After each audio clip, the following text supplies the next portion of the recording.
I'm a person-centred therapist, which means that I use a non-directive approach in sessions, helping clients to learn to listen to themselves and trust themselves more. A lot of the clients I work with have a strong inner critic. So they might be quite harsh on themselves.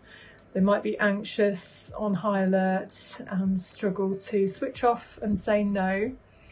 And a lot of the clients I work with feel a bit different to those around them. They might be neurodivergent or highly sensitive or creatives. I do also draw on other theories in my work, so things like attachment theory, trauma theory, working with different parts of self like the inner child. And I do also offer creative interventions if clients are interested in that.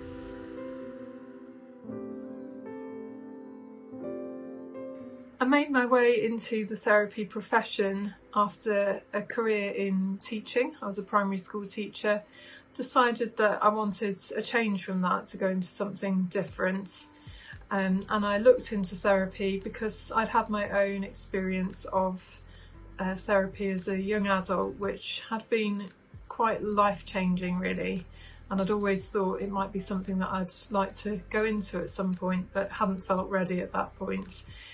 So I took that time out from teaching to consider looking into training, which I then did, a master's in counselling psychology. From that point I've then gone into having my own private practice, which I really love.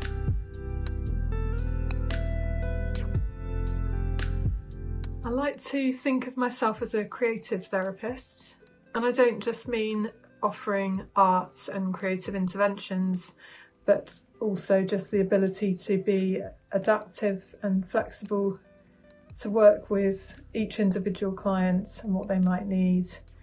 I'd also say I'm an intuitive therapist, so I go a lot on gut feelings about maybe what needs to be said, what doesn't need to be said, what a client might need in a session. I'd say I'm a very passionate counsellor, passionate about my work, and just also the philosophy underneath it really, that every individual is able to grow if they're given the right conditions. And I'd also say that I am a relational therapist. So I see the relationship, the therapeutic relationship, as really important for growth to be able to happen.